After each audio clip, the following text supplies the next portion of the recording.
I'll never forget the morning 3 patrol cars broke the quiet like a bad chorus. Tires whispering over caliche and lights painting the cottonwoods red and blue while the October air held its breath. I stood at my own gate with a thermos in my left hand and a folder under my right arm, coffee steam crossing the dust like two ghosts meeting in the middle. My name is Elijah Carter, third-generation steward of Carter Ranch, 40 acres of grass, wind, and receipts. And if there's one thing my grandfather taught me, it's that land remembers who stands up for it.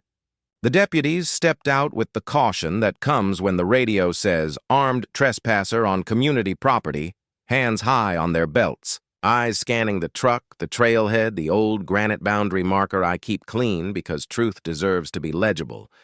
The lead deputy raised his chin and asked me to keep my hands where he could see them.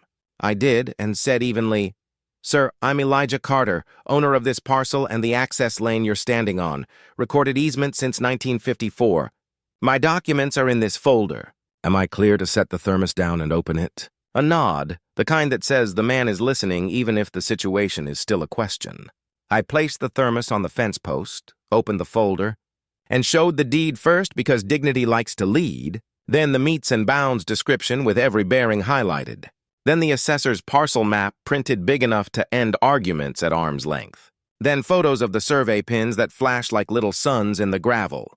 While he read, a white Range Rover rolled in behind the cruisers and outstepped the reason for the sirens. Our HOA president, Karen, clipboard clutched like a scepter, sunglasses reflecting everything but herself, voice already warmed up to weaponize concern. "That's him," she called, cutting across the deputy's line of sight like she owned the air. "The trespasser I told you about. He's been squatting on HOA land for weeks, and he's aggressive. Look at that truck. This is a family community." The lead deputy glanced from her to the granite monument that says in chiseled letters, "HOA boundary ends here," and then back to the parcel map that says the same thing without a font. His partner keyed the mic, asked dispatch for a parcel verification, waited through 2 beats of static, then got the answer I already knew. Carter Ranch. Recorded access, taxes current, no encumbrances beyond easement. I could feel the tension in the air change temperature by 1 degree, the way water thinks about boiling before it doesn't. Karen kept talking because silence has never been her friend. "We cannot have this kind of activity at the valley entrance. Large commercial vehicles violate our standards. There are regulations about noise, dust, and the impression it makes on buyers. I've warned him repeatedly, and he refuses to comply." She left out the part where "warned" means she slapped orange stickers on my windshield at my trailhead, then yellow, then red, each citing a bylaw that breathes its last 50 feet before my fence line. She left out waiting in my driveway like a mall cop with a crusade, stepping in front of my bumper and telling me, "This valley has expectations, and we're civilized here." Phrases that pretend to be neutral while measuring who qualifies. The lead deputy turned to her and asked if she had verified the boundary before dialing 911, if she had seen a weapon, if she knew my name. Her answers broke into the shape of assumption. She knew the area well, which means she didn't look. She felt threatened by a man unloading feed, which means bias clocked in for a shift. And she believed HOA authority continued along the lane, which it does not, according to stone, ink, and map. I kept my voice steady and my breathing slower than a fence. There is a difference between anger and aim, and I came outside with aim. The deputy's partner, Rodriguez on his tag, walked to the monument and tapped the carved letters with his knuckle, then lifted his phone to snap a photo for the file. Karen saw the angle of the afternoon tilt away from her and sharpened her tone into something brittle. "Officer, this is about standards and safety. That truck lowers property values. We have rules for a reason." And I thought how funny it is that property values always seem to rise when we go quiet and fall when we live out loud. Rodriguez asked her to step aside while he explained misuse of emergency services, a citation with a fine and a stink, and I watched her mouth rehearse the word mistake and then refuse to say it. When the clipboard stopped moving and the citations had ink, the cruisers rolled out one by one. dust folding itself back into the road, and the Range Rover sat there alone like a thesis with no footnotes. I took a sip from my thermos and called Daniel Torres, my friend who reads statute like it's a favorite novel and writes complaint letters the way some men build fences, straight, tight, and hard to climb. "Send me the parcel map, the boundary photo, and those sticker shots," he said, and by afternoon we had a tidy little avalanche. Complaint to the sheriff about a false report and harassment. Complaint to the county board about interference with agricultural operations and trespass. Complaint to the state HOA oversight body with dates, photos, and verbatim quotes of, "This is a family community, and we have expectations because words matter most when they say what they think they're hiding." The part I will remember longer than the sirens was how fast other voices arrived once something official existed to attach them to. Robert from Maple Bend, retired contractor with a handshake like a vice, brought a folder of tickets for non-compliant holiday lights that matched the HOA's own example photos. Sarah Martinez, nurse, 2 kids, the patients of 3 saints, showed violations for bikes visible more than 30 minutes after use, even though her ring cam showed 29. Mr. Kim, 82, carried a yellow slip about the unapproved hue of his garden hose. Patterns don't need mathematicians when a community lays them on a table. The November HOA meeting was standing room only, cameras lined at the back because the neighborhood app had turned the gate scene into a meme. Karen started with the gavel, of course, reciting decorum like scripture and trying to compress the room into yes or no boxes. But the board vice president, Waverly, tidy mustache, tidy agenda, untidy conscience that had finally found its shoes, moved to suspend enforcement actions pending an independent audit. Karen warned the place would slide without standards and that certain usages near the entrance create unsafe perceptions for buyers, and the phrase certain usages hung in the air like a smoke alarm you pretend not to hear. Hands went up anyway. The motion carried. After, I left by the side door, not because I was hiding, but because I wanted to call my mother and tell her the road was getting straighter. 3 days later, the county set a hearing at the Civic Center, fluorescent lights humming like older arguments. I arrived early with Daniel and 3 bankers' boxes labeled access, harassment, finance. Karen walked in with a lawyer who looked like he'd swallowed a lemon and was trying to tell it everything would be okay. Residents filled the rows, curious, restless, ready. Retired Judge Winters presided with the calm of someone who knows a gavel is only a tool if the hand is steady. They played the 911 audio first, Karen's voice describing an armed trespasser and a refusal to leave community property. They put up body cam stills of the boundary marker in my documents. They laid the parcel map on the projector and traced the line with a red dot like a school lesson for adults. They entered the stack of sticker photos into evidence, my windshield wearing HOA like a rash. They took statements from neighbors about tickets that didn't match bylaws and conversations that didn't match decency. The preliminary audit results slid onto the record like a quiet reveal. Fines, categorized as administrative. Discretion, consulting charges for community improvement. That looked a lot like personal legal advice, and a pattern of selective enforcement that could be mapped by surname and skin. When Winters asked Karen if she verified jurisdiction before calling 911, she said she knew the area well. When asked whether she had targeted certain residents more than others, she said, "Some households resist standards," which is the kind of sentence that tells on itself. Daniel kept his questions surgical. Do the covenants include authority past the boundary? No. Is a ranch truck a commercial vehicle if registered personal? No. What is the penalty for misuse of emergency services? Fine plus record. Can property value concerns trump deeded access? No. The order read like you want orders to read. Short, sharp, and difficult to misinterpret. Immediate restraining order barring Karen from entering or approaching Carter Ranch or any Carter Ranch access lane. Removal from the HOA presidency effective immediately. Prohibition from serving on any HOA board in this county for 10 years.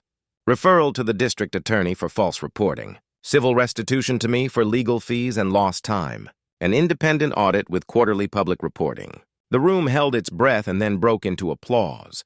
Not raucous, not cruel, just a sound that says, A room recognized itself again. Outside, the wind ran lines through the pasture like a hand over a piano. I leaned on the hood of my truck and watched clouds stack over the ridge and thought about my grandfather, who kept every receipt in a coffee can because he knew one day he might need to prove he paid. I thought about my father, who lost a fence line to a developer's mistake and won it back with a single photocopy. I thought about the calm it takes to meet flashing lights with open palms and how calm is a muscle I exercise because history made it necessary. The audit crawled where audits crawl. Spreadsheets checked against meeting minutes, checked against bank statements, checked against whispers, and returned with numbers that didn't sit still. The board, now under Waverly's chair, voted to refund illegitimate fines pro rata, cap penalties, require mediation before any enforcement, ban 911 calls for non-criminal HOA matters, and send every officer to de-escalation and anti-bias training that uses scenarios from our own streets. The county posted a polished brass sign at the granite marker. Private property begins. HOA authority ends.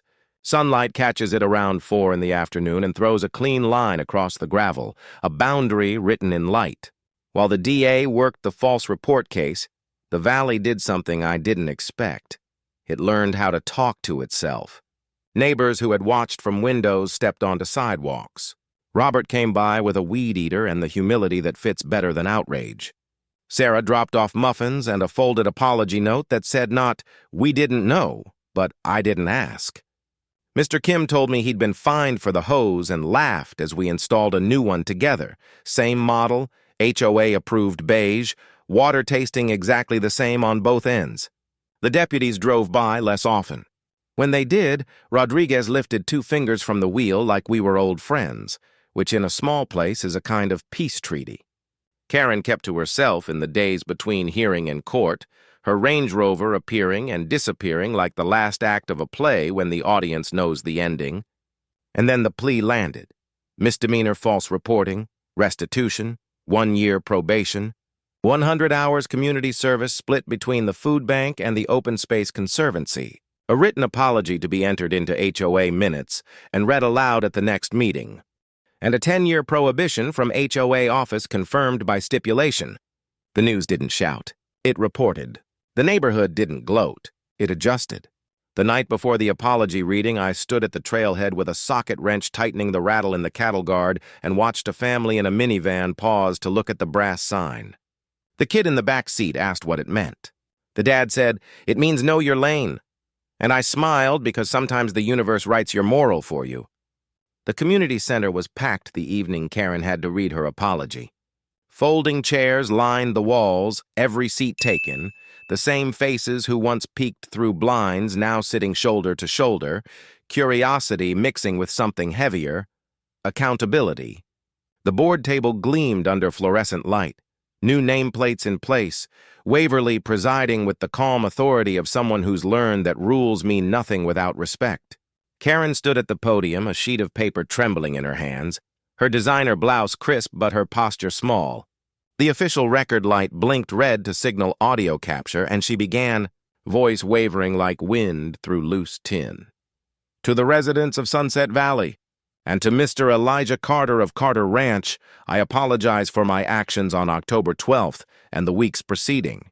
I misused my position as HOA president, failed to verify property boundaries, and made an unjustified 911 call that placed an innocent man at risk. My behavior was rooted in assumptions and personal bias. I understand that my conduct contributed to division and mistrust within this community. I am sincerely sorry. She stopped there, swallowing hard, the next line written on the page but heavy on the tongue. Judge Winters, seated to observe, lifted her eyebrows. Karen exhaled and forced the words out. I acknowledge that racial bias influenced my judgment. I will be completing bias awareness and community mediation training as required by the settlement. I ask for the opportunity to make amends through service to Sunset Valley. The silence that followed wasn't cold. It was full, the kind that holds a collective exhale. Waverly thanked her, recorded the statement into the minutes, and turned the meeting toward new business. Restitution checks to be mailed, refund forms available online, transparency portal for HOA spending, a partnership with the County Agricultural Extension to support local heritage farms, mine among them. When the meeting adjourned, people lingered. Robert clapped my shoulder and said, "You handled it with grace, brother," which meant more than he probably knew. Sarah Martinez hugged me and whispered, "My kid said your cows are cooler than TikTok," which was also healing in its own way. Karen slipped out a side door, her clipboard left behind on the table, and for the first time in months I saw her without armor. Just another person learning that power without empathy is a hollow thing. Outside, the night smelled of cedar and cool soil, the kind that promises rain. I leaned against my truck, letting the breeze carry the last of the tension away. The brass boundary sign caught the light from the street lamp and threw a thin gold line across the gravel. I traced it with my boot, thinking how thin that line can be between suspicion and understanding, between noise and listening. A week later, the checks arrived. Residents lined at the HOA office window. Each envelope stamped restitution in block letters. Each one a quiet reminder of how far the valley had slipped and how much it wanted to come back. I deposited mine, then donated half to the community food bank where Karen now did her hours. I saw her once behind the counter, hair tied back, handing a box of produce to a young mother who didn't recognize her. She looked up, caught my eye, and for a moment the past hung between us like fog before dawn. I nodded once.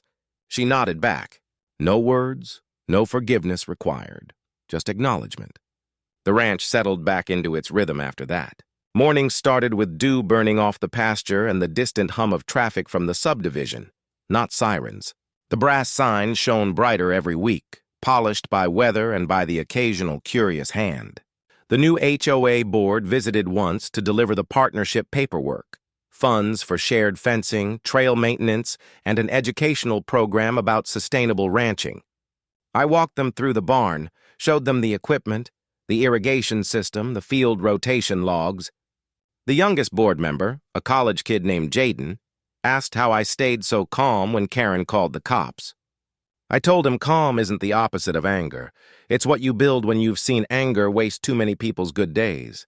He wrote that down on his phone like it might be a caption later. Seasons turned. The audit wrapped with final numbers. $62,300 in refunded fines, $15,000 redirected to community improvements, 10 residents reinstated after wrongful citations. The local paper ran a piece titled, "Valley Learns to Value Its Neighbors," with a photo of the new board planting trees along the border of the ranch trail. Young oaks with roots wrapped in burlap and hope. The caption read, "From confrontation to collaboration." My mother clipped it and mailed it with a note that said, "Granddad would be proud." I pinned it above my workbench next to the original deed from 1952. The ink faded, but the name's still legible. Some mornings, when the mist rolls low and the fences disappear into white, I think about how land carries stories like scars, visible only when the light hits right. Karen's story will fade from gossip but stay in the bylaws, written into procedures so the next president remembers what overreach costs. Mine will stay in the footprints that lead from the gate to the barn. Steady, owned, and unashamed. One afternoon, a new family moved into the lot nearest the boundary. A black couple with 2 kids and a golden retriever who barked at everything that moved. The father introduced himself as Dr. Nelson, a history professor. He said he'd heard about the ranch story before buying and wanted to thank me for standing my ground. "You made it easier for the rest of us to just live," he said. I smiled and told him all I did was park my truck where it belonged. But that's the truth of it. Sometimes justice isn't fireworks. It's paperwork, patience, and the courage to stay visible when someone decides you shouldn't be. The sun slipped behind the ridge, turning the valley copper. I poured the last of my coffee onto the dust, the steam rising like the morning it all began, and watched it fade into the soil that has always known my name. And for the first time in a long time, Sunset Valley was quiet, the kind of quiet that isn't waiting for trouble, but listening for peace. If you like this story, hit that like button, share your thoughts below, and subscribe for more HOA tales and real-life neighborhood drama each week.